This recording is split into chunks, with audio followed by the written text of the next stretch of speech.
Hi friends, welcome my channel ચૌ style. ચાલો આપણે આજે તો વધેલા કપડાઓમાંથી ઓર્ગેનાઇઝર બનાવવાનું છે.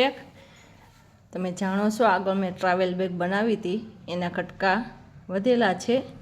તો ચાલો એનો આજે આપણે જોરદાર આઈડિયા કરીએ કે આવા નાના નાના પીસ ટુકડા આપણે આગળ હોય જ છે, તો આનો આપણે કેવી રીતે ઉપયોગ કરી શકીએ. તો એક મોટું પીસ છે લાંબુ, અને એક ચેનવાળો ટુકડો પણ વધેલો છે. તો આ ટુકડાને આપણે પોકેટ બનાવીને ઉપયોગ કરી લઈશું.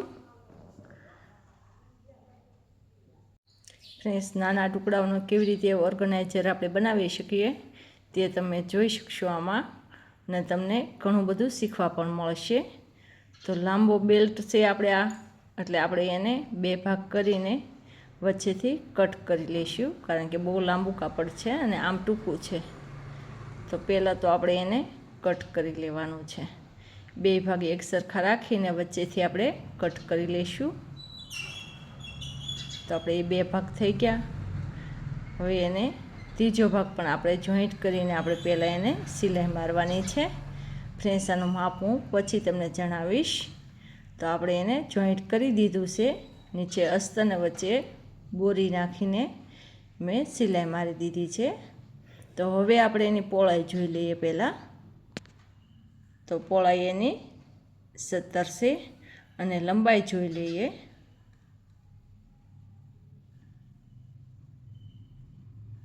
તો લંબાઈ એની 44 ઇંચ છે. અને જે જીપવાળા ટુકડો હતો એના બે ભાગ કરી લીધા છે. તો એ આપણે નીચે અસ્તર ચડાવી દીધું એટલે પોકેટ બની ગયા છે. તો એ પણ આપણે ઉપયોગમાં આવી ગયા છે. તો ચાલો એની પણ આપણે લંબાઈ જોઈ લઈએ. તો એની લંબાઈ 10.5 લીધી છે અને પહોળાઈ એની 11 લીધી છે. બે પોકેટ આપણે છે અને એક મોટું કાપડ છે. બે બેલ્ટ લીધા છે. તો બેલ્ટની આપણે લંબાઈ જોઈ લઈએ. તો બે બેલ્ટ આપણે લીધા છે. એક બેલ્ટની લંબાઈ આપણે 20 રાખી છે. 20 ઇંચના બે બેલ્ટ લીધેલા છે. તો હવે આપણે પહેલાં જોઈ લઈએ. પહેલાં એક ભાગમાં આપણે બેલ્ટ ચડાવવાનો છે. ઉપરના ભાગથી આપણે 4 ઇંચનો એક માર્ક કરવાનો છે, અને બીજી સાઈડ પણ 4 ઇંચે માર્ક કરી લેવાનો છે. અને ત્યાં આપણે બેલ્ટને જોઈન્ટ કરવાના છે. તો બે બેલ્ટ આપણે જોઈન્ટ કરવાના છે. તો ફ્રેન્ડ્સ, 1 ઇંચ નીચે રાખીને બેલ્ટ જોઈન્ટ કરવાના છે, કારણ કે આપણે જીપ અટેચ કરવાની છે. એટલે 1 ઇંચ છોડીને બેલ્ટ આપણે જોઈન્ટ કરવાના છે.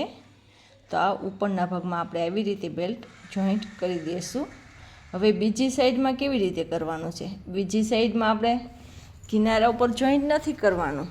તો આપણે પહેલાં પોકેટ લેવાનું છે. પોકેટનું માપ લેવાનું. પોકેટ પૂરું થાય ત્યાં આપણે એક માર્કની લાઈન ગ્રો કરી લેવાની છે, કારણ કે એ આપણે ઉપરનો ભાગ આવશે. હવે આપણે 1 ઇંચ રાખીને પણ એક માર્ક કરી લેવાનો છે, અને પછી આપણે ત્યાંથી બેલ્ટ જોઈન્ટ કરવાનો છે બીજી સાઈડમાં. તમે આ ખાસ ધ્યાન રાખજો કે બીજી સાઈડમાં ઉપરનો ભાગ છોડીને પછી આપણે બેલ્ટ જોઈન્ટ કરવાનો છે. એટલે પોકેટનું માપ લઈ અને પછી બેલ્ટને માર્ક કરીને જોઈન્ટ કરી દેવાનો છે. તો ચાલો આપણે બીજો બેલ્ટ પણ જોઈન્ટ કરી દેવી એવી રીતે. તો આપણો બેલ્ટને આપણે જોઈન્ટ કરી દીધું છે. ફ્રેન્ડ્સ, તમે જોઈ શકો છો.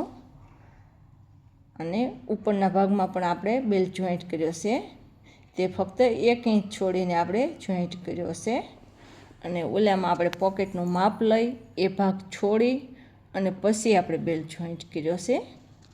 તો ફ્રેન્ડ્સ, હવે આપણે પોકેટ લેવાનો છે. ઉપરના ભાગમાં જે આપણે બેલ્ટ લગાડ્યો છે એ સાઈડથી આપણે પોકેટ જોઈન્ટ કરવાનો છે. તો આવી રીતે રાખી અને પછી આપણે પોકેટને જોઈન્ટ કરી દેવાનો છે.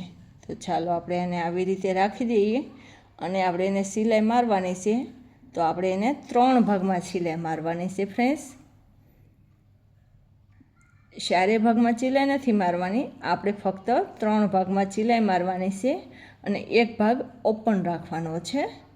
ફ્રેન્ડ્સ, આ નોટિસ કરજો કે એક ભાગ આપણે ઓપન રાખવાનો છે અને 3 ભાગમાં આપણે સિલાઈ મારવાની છે પોકેટને. તો ચાલો આપણે પહેલાં એને સિલાઈ મારી દઈશું 3 ભાગમાં. તો જોયું ફ્રેન્ડ્સ, મેં 3 ભાગમાં સિલાઈ મારી દીધી છે. 3 ભાગમાં આપણે સિલાઈ મારી દીધી છે અને એક ભાગ આપણે ઓપન રાખ્યો છે. બીજી સાઈડમાં પણ પોકેટને એમ જ કર્યું છે, આપણે 3 ભાગમાં સિલાઈ મારી છે અને એક ભાગ ઓપન રાખ્યો છે. તો હવે આપણે જે ઓપન ભાગ છે એમાં પહેલાં ઉપરના ભાગમાંથી આપણે જીપ અટેચ કરવાની છે.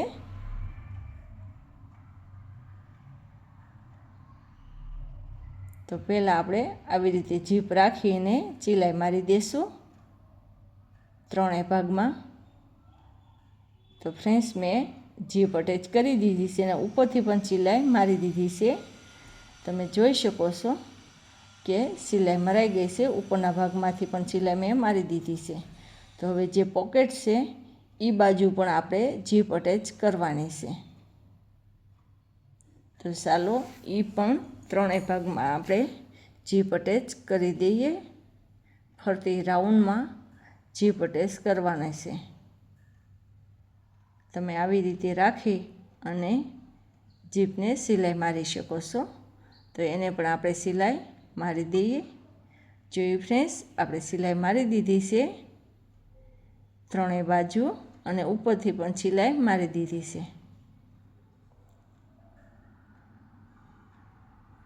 3 સાઈડ આપણી સિલાઈ મરાઈ ગઈ છે. તો હવે આપણે ખોલીને જોઈ લઈએ કે આપણું ઓર્ગેનાઇઝર કેવું તૈયાર થયું છે. તો ચાલો ખોલ્યું અને પલટાવી લઈએ.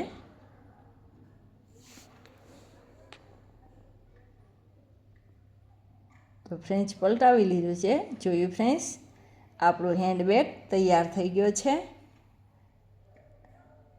પોકેટ પણ બન્યા છે 2 સાઈડ. 2 બેલ્ટ છે જે તમે કંઈ બહાર પણ લઈ જઈ શકો છો. અને આ બાજુ પણ પોકેટ મસ્ત બની ગયું છે. તો ફ્રેન્ડ્સ, વિડીયો સારો લાગ્યો તો લાઈક કરજો, શેર કરજો, સબસ્ક્રાઈબ કરવાનું ભૂલતા નહીં. તો ચાલો હવે આપણે એને ચારે બાજુ જોઈ લઈએ અને ખોલીને પણ જોઈ શકશું કે આપણું ઓર્ગેનાઇઝર અંદરથી પણ કેવું બન્યું છે. તો આપણે એને ખોલી લઈએ પહેલાં.